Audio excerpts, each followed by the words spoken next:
There are so many new developments, it's hard to figure out how to cram it all into a 3,000-word post. The morning after I spoke with my fiancée, Faye, on the satellite phone, and then was visited by the thing that mimics our voices, I got a call from Richard and Jason. In case you don't remember, they are my two best friends, and they're staying at my place and taking care of Faye while I'm gone. They're the only people I really trust. Richard stays up late and sleeps in the morning, kind of like what I'm doing now. He does this for two reasons: to work on his art commissions, and to make sure Faye doesn't stab everyone to death and burn the house down in her sleep. The guys report that she's behaving quite normally and feeling good and being productive during the day, but then at night she's unpredictable and weird. I feel like her soul is being cleaved in half. The two distinct sets of behavior are drifting farther away from each other every day. Around 1 a.m. that night, Richard heard the voice of a young child mumbling incoherently. He is up to speed on all of the unusual experiences that have plagued my fiancée and me, so he immediately got up to investigate. He looked out the kitchen window, which faces the same part of the forest where I saw the man mimicking Faye's sleepwalking movements. Richard didn't find anything, so he walked a circle around the house and realized that the sound was coming from our bedroom window. He went inside and woke Jason up, and they stood outside the bedroom door, listening. They claimed they heard the distinct sounds of a child whispering and softly singing, and I bet you can guess which song. Oh Sol Me Ah Do, I'm a Naked Soul.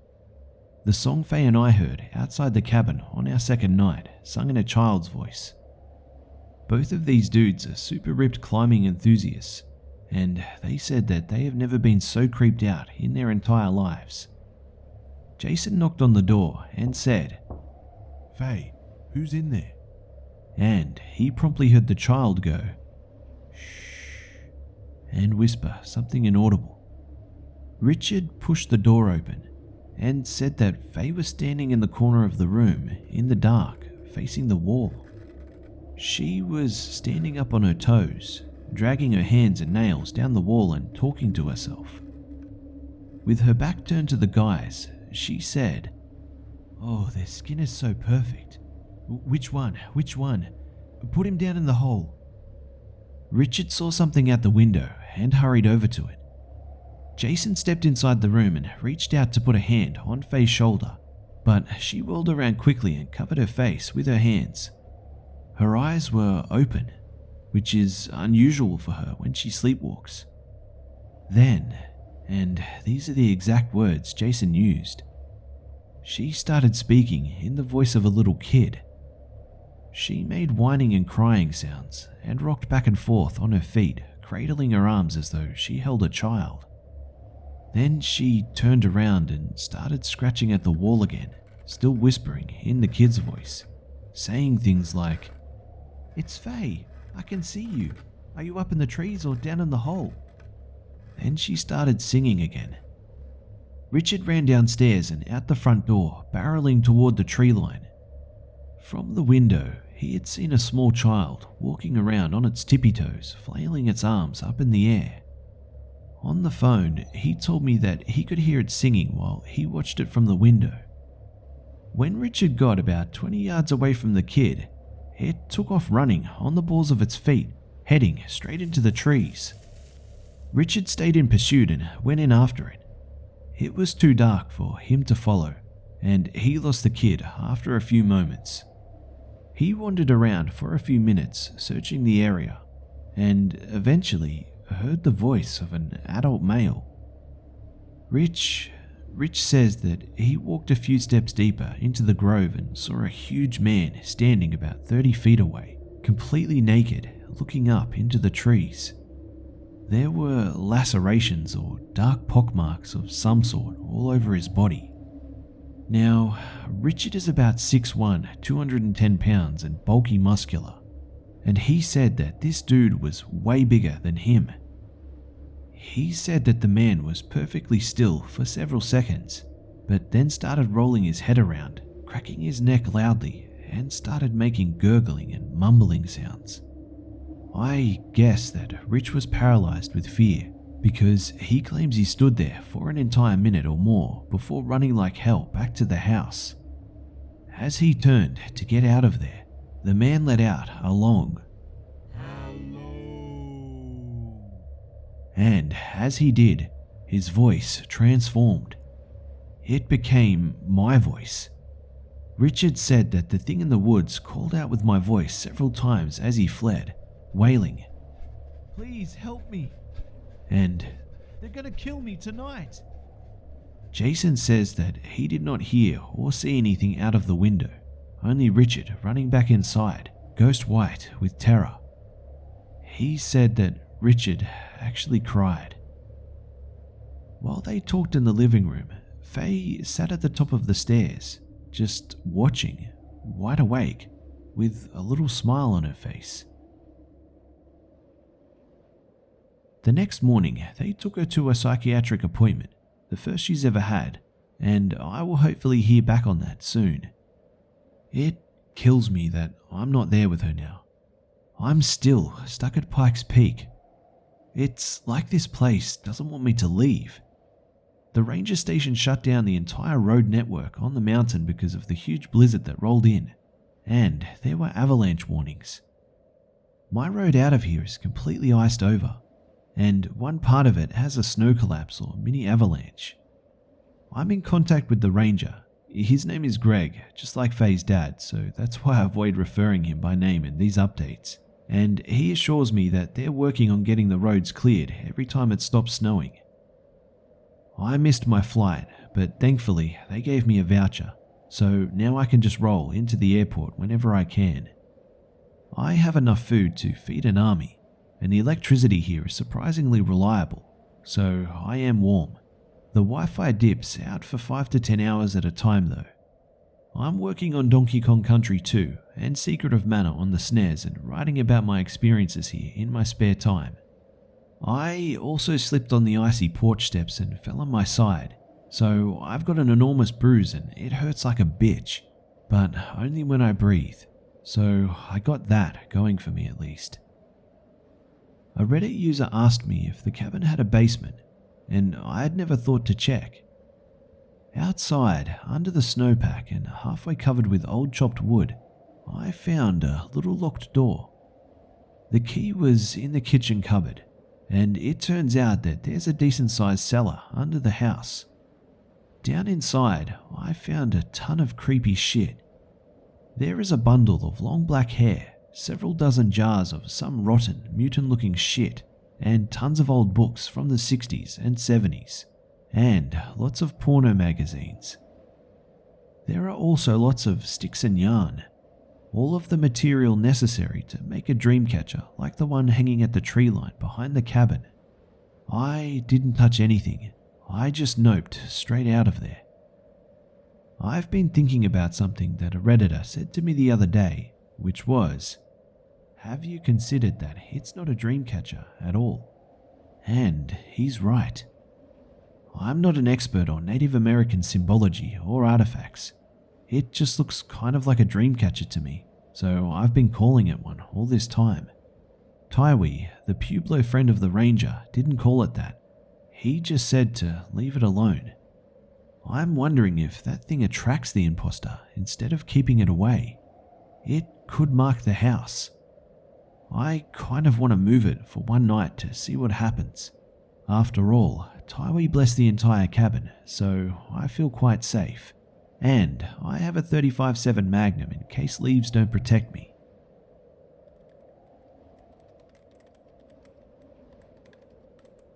At about 9:30 AM, there was a knock on the door. I grabbed the gun, suspecting another encounter with the imposter. It was lightly snowing and gloomy, so I figured the sun was blocked enough that the creature would be willing to come out of the woods. But then I heard familiar voices, talking cheerfully. I looked out the window, and to my total surprise, it was Taiwi and his son Nathan. These badass motherfuckers had hiked up from the ranger station in the snow to check on me. I let them in and they made me a tea. I cannot tell you how happy I was to see them. Tywee brought me his own dream catcher. It was one he made specifically for me, and he told me I should hang it beside the creepy one. It's very colourful and ornate. I could tell he spent a lot of time on it. It's even got 2 beautiful hawk feathers dangling off of it, which Nathan says represents freedom and unboundedness. He reiterated the importance of finding the engagement ring Faye had lost and blessed the house again. I tried to get them to stay longer, but they had to get back down the mountain before the storm picked up and told me that I should come with them. We all knew I wouldn't be. If I left with them, I'd be leaving Greg's truck, and I'd never found what I'd come back for. I said goodbye and Tywee hugged me. I wish that guy was my grandpa or something. I took a nap after they left. I figured out how to sleep without being interrupted by the damn voices in the forest from 6 a.m. to 3 p.m. It's pretty quiet outside, so I nap on and off. But something really bad happened this time. I woke up opening the bathroom window. I've never sleptwalked before in my entire life. Faye's been sleeping next to me for 5 years, and she says I don't move, I don't speak, I don't snore, I don't steal sheets or anything. I'm the most polite bed buddy on earth. But when I came to, I was standing next to the toilet, both hands prying the frozen window open. It was about 2 inches up, and the freezing cold wind on my fingers is what woke me up. I slammed it shut and checked all the windows, ensuring that they were locked and sealed tight, then went back to bed. I dragged one of the living room chairs into the bedroom with me and propped it against the door so that I'd knock it over if I got up again. This did not work. At around 1 p.m, I woke up standing at the front door and found myself pulling it open. The loud groans it issued were what snapped me out of my stupor. I slammed the door shut and looked out the window next to it, praying nothing was out there waiting for me at the tree line. I saw nothing. Then I remembered that I'd had a dream. Images of a huge hole carved into mountain surfaced in my mind. Snow and branches were caked all around the mouth of the entrance, and an impossible yawning blackness emanated from within. In the dream, I just kind of stood there, gazing into the vacant face of the deep, listening to Faye's weakened cries. I sat down on the couch and just sort of cried for about half an hour. I thought about what our lives had become and how bad I missed her. I thought about all of the dreams we have of our future, the things we can never be if I don't figure out how to save her. I thought about all the promises I'll never keep if I die up here. I decided that it would be best to hang the dreamcatcher sooner rather than later, because the clouds broke for a while and it was fantastically bright out. I got geared up and trudged across the snow with Tywee's gift and hung it on a branch about 3 feet away from the evil-looking one. And that's when I saw it, Faye's engagement ring.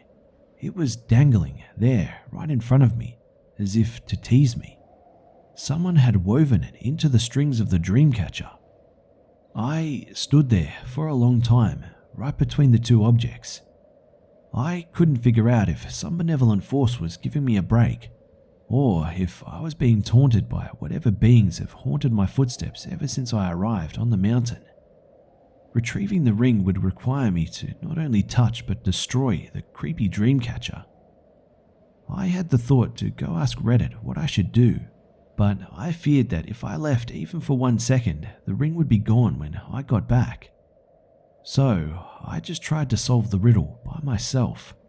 How I wish I brought the satellite phone out there with me. After a few minutes of standing there, I reasoned that Tywee's dreamcatcher would probably do just as well at protecting me, if in fact that was the function of the original one. I also figured that if it were cursed or something, touching it couldn't actually be worse than leaving the ring there and allowing Faye to be completely consumed by her madness. If the ring has anything to do with the creatures who are controlling Faye and me while we sleep, then getting it back is a priority over not touching weird stuff in the woods. So that's what I did.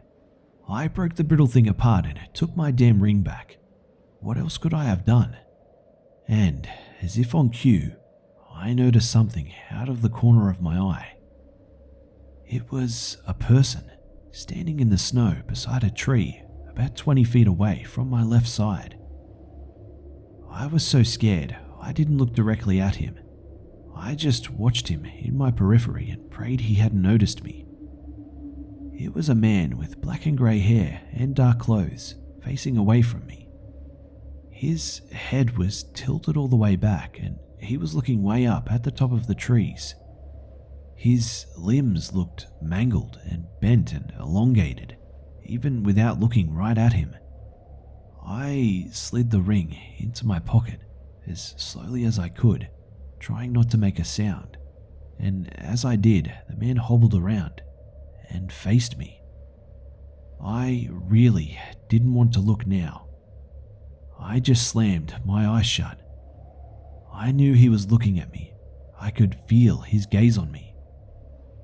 He started gurgling and making throaty noises, and said in a voice so threatening I can't even begin to describe. Felix, I know you. Felix, I know you. Felix, I know you. Over and over. I screamed all the way back to the fucking cabin. I barricaded the front door with the couch and burned up half the sage I had left. I even prayed, like an actual prayer. I haven't done this since I was 15 years old. I'm still struggling to write this last part. It's taken me hours to finish this entry because I keep getting up to distract myself. The ranger isn't answering his phone, and nobody's at the station. Maybe the power is out. I don't know what I did by breaking that dream catcher, and I don't know what tonight is going to be like. But, Faye, if you ever read this, and if something happens to me, don't forget, your tenderness, your softened skin, all I needed, your love is my tourniquet. I have to say this, even though I desperately want it to not be true. The man I just saw, it was Taiwi.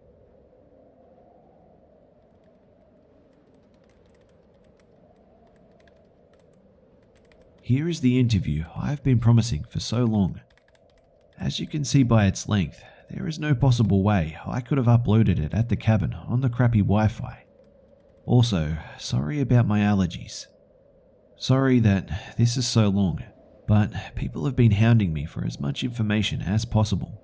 This will be my last update. We need to rest. Things have spiraled out of control up here on the mountain. I made a decision that changed everything, and it almost killed me. Only time will tell if it was the right choice to make. But for now, I'm just piecing everything together in my mind and trying to convince myself that I'm one step closer to solving all of this. I destroyed the strange dream catcher that has been dangling on a tree branch behind the cabin since Faye and I first came to this place. Nobody knows who made it, what its purpose is, or why it's on the side of the tree facing into the woods rather than the side facing the house. I found all of the supplies to make another one just like it, locked behind a cellar door that someone tried to hide years ago. But when I broke the dream catcher, I learned everything I needed to know. A lot of people have said otherwise, but I'm certain of this. I saw his likeness stretched over the gruesome form of that thing that stalks these woods. It was broad daylight, and the look on its mangled face told me exactly what I didn't want to accept. I really am all alone. Several Redditors have speculated that this thing only shows itself at night and always faces away from me because it cannot convincingly appear human, not without the help of the recently dead. But when I destroyed that dream catcher, there it was, proudly masquerading in the skin and hair of my best friend on this mountain, in the sunlight, no less. I cannot even imagine how his son Nathan must feel, if he's even alive. The two hiked back to the ranger station from the cabin, knowing a blizzard was coming. I'm sure that's when Taiwi died. When I got back inside the cabin, I completely lost it. I barricaded the door and windows with every piece of furniture I could, but there just isn't enough stuff inside this little cabin to protect me. So I sat there on the floor against the bed, clutching the gun, sort of wishing my dark visitor would come and kill me already. But of course, this is Pikes Peak. Death is not the worst thing that can happen to you here. So the mountain kept fucking with me. It was getting dark and I was on the verge of a total psychological break. I've been running on 4 hours of sleep per night and a few naps for the past 2 weeks. My only hope for redemption just turned into a puppet, and I was about to find out what happens come nightfall when the Dreamcatcher no longer functions. So what did my brain decide was the best course of action at this point? To fall asleep. Somehow I nodded off. In fact, I think my brain just did a hard reset, because nothing about that sleep was restful. I just went into a fear coma the minute the sun dipped behind the mountain, and then I woke up. I was in bed with the sheets pulled up over me. The lights were off, all of them, and my hands were empty, when before they held Greg's .357 Magnum. When I opened my eyes, I supposed it was possible that I'd climbed into bed myself. After all, I'd caught myself sleepwalking twice the day before. But it took me a solid minute before I realized that there was a fucking arm wrapped around my chest. I did not have the reaction you'd expect. Most people would fly out of the bed screaming bloody murder, but the first thought I had was, where am I? My parents divorced when I was 3, so as a kid I'd spend a few nights a week at my dad's house and a few nights at my mum's. Sometimes I'd wake up in the dark and not be sure which bedroom I was in. It always took me a second to remember where I was. This is the thought that crossed my delirious mind. Maybe I was back at home in California. Maybe I was at Faye's parents' house in Nevada. I sort of rolled out from under the arm and tried to figure out who the hell was lying in bed with me. I'd been sleeping with the lights on for the past few nights, and I'd never in my right mind have turned them off after seeing the creature so close to me a few hours ago. The body in bed beside me, it felt familiar. Its warmth, its texture. I was pretty sure that it was Faye, but I still couldn't remember if she was really with me up here. Then she spoke. She reached through the dark and touched my face and said, "What's wrong, Pop-Tart?" Yes, that's actually the nickname she gave me. I wasn't really afraid, just overwhelmed with confusion. I asked her where we were and why the lights were off. She just squeezed my shoulder and said, "Honey, we're in Pikes Peak. There's a storm. The power is out.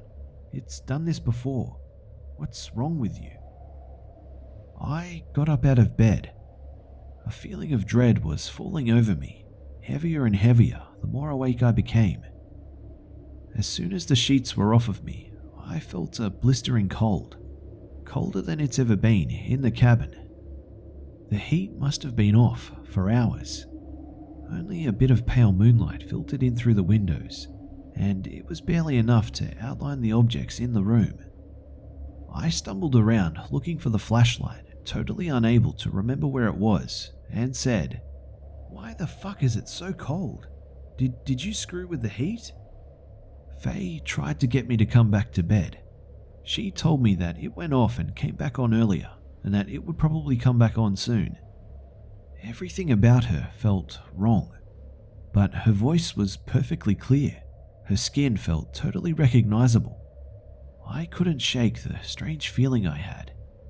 I left the bedroom and walked out into the living room. It was even colder out there. I felt my way around with my hands and noticed a strong, icy draft coming from down the hall. It's a straight shot from the living room to the bathroom at the other end of the hall, and from where I stood, I could see the bathroom window. It was wide open, a big 2x2 foot gap leading out to the snow. I went to shout, "What the fuck did you?" But Faye stepped out of the bedroom and stood in the hallway between me and the bathroom. She said something like, "Felix, you aren't feeling well. Do you remember what's going on? You're sick."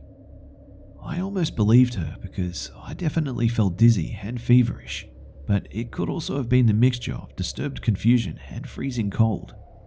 The thought that this was not really Faye invaded my mind, and I immediately regretted not knowing where the gun was. The only words I could find were, "Who are you? And why are you here?" Faye just stood there in the darkness of the hallway. The only thing I could see was a little silver outline of her figure. Her face was entirely black, but even though her eyes were hidden, I could feel them burning into me, just as Tywie's had when I found the ring. It felt like we stood in the eye of a hurricane. Everything was totally calm, but I knew hell was about to break loose. There wasn't a single sound outside. No branches snapped, no snow crunched, no voices moaning.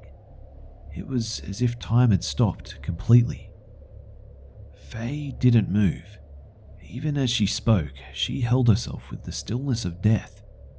She said, "Felix." It wasn't to get my attention. It wasn't to convince me that she was really my fiancé. It was a threat. She was reminding me that she knew my name. I still don't fully understand what the power is in names, but Tywee and Nathan believed it, and many Redditors warned me about it too. When she said my name, I felt smaller than her, even though I stand almost a foot over her head. "Do you remember the 5? She asked. She still didn't move an inch. Not even her hair kicked up in the drafts that blew in from behind her. "I can't remember, not in this place." I didn't know how to respond to this. I didn't know what she was talking about. All I could say was, "Get out, you are not welcome here." Again, Faye didn't move, but she did clear her throat, and the sound she made was about 2 octaves deeper than the real Faye's voice. She inhaled sharply and said, "Tell me about the number 5. And that's when I knew. I remembered where I was, what day it was, and exactly what happened up until this point. My visitor had finally come to call, and it no longer needed to be invited.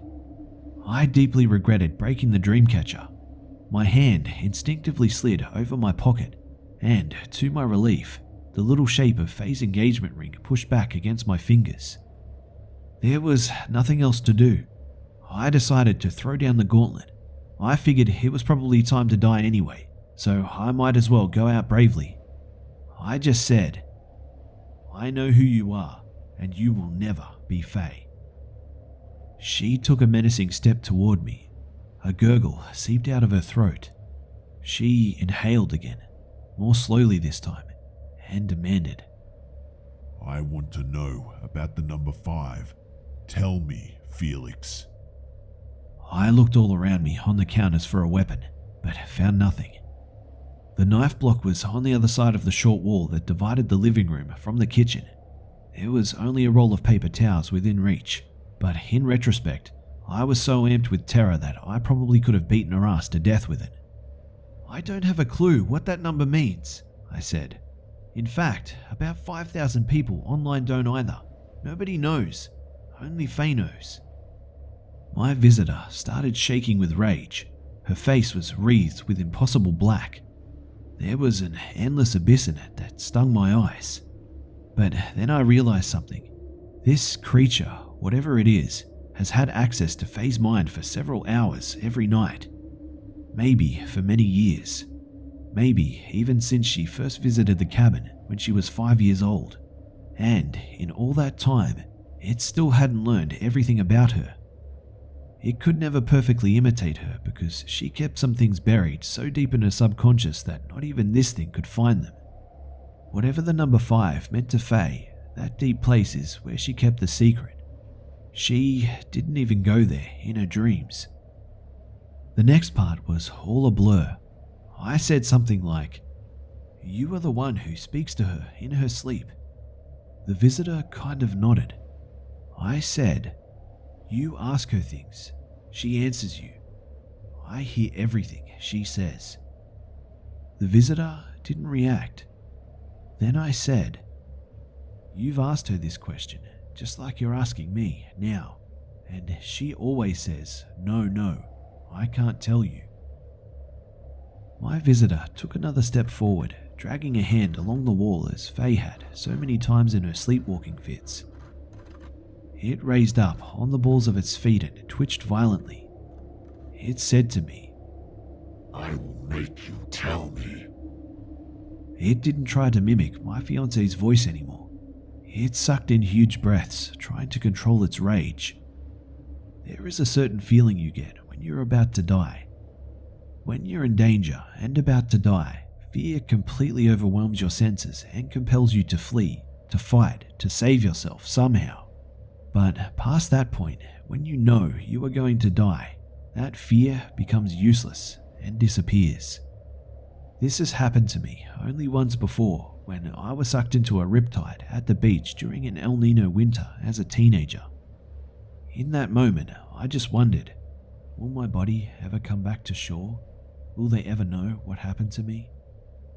In this moment, my heart slowed down, and I didn't feel cold anymore. I just stood there, ready to be mauled to death. I was satisfied in the knowledge that I had not given this creature what it wanted, and therefore blocked it from using that knowledge as a weapon against Faye. Whatever 5 meant, this thing needed it to take full possession of my fiancée, and I wasn't going to let that happen. I laughed. I actually laughed and said, "Well, you're shit out of luck, buddy, because I don't know what the hell it means. Maybe you can tell me when you figure it out." The imposter laughed right back in my voice, a perfect mimicry. Then it said, "Well, then we don't need you anymore." It lunged at me. I have dodged a rabid German shepherd like I was a ninja, but this thing was so fast and so strong it knocked the wind clean out of me. I toppled backward and crash-landed on my shoulders on the tiles near the front door. It unleashed a barrage of blows on my face and neck. It raked my sweatshirt with razor-like claws. I tried my best to defend myself, but it was so dark in the house I couldn't see almost anything. I managed to flail my way free from its grasp for just a second. I pulled myself up to my feet by grabbing the counter, and in doing so, my hand brushed against the little bundle of sage I'd been burning. The imposter was on me like lightning, grabbing me by the back of the neck and pulling me with the strength of a 250-pound man. I very ingloriously whirled around and smashed the sage bundle into the creature's face, burnt end first, and wrapped my other arm around its head. Faye's familiar locks tangled in my fingers. I pulled its head forward and jammed the brittle sage into its eyes as hard as I could, screaming like a banshee. It shrieked and growled in some inhumane language and tried to push me away, but I held on as hard as I could and kept driving my fingers into its eyes, crushing the twigs in them. A memory of Nathan and Tywie's chant surfaced in my mind, and I shouted the only part of it I could pronounce.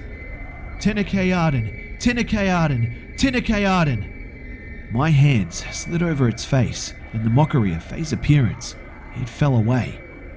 I couldn't see in the dark, but the face no longer resembled my fiance's. The mouth was much too big for a human's, and the wet lips draped across the maw of 100 fangs. And that was it.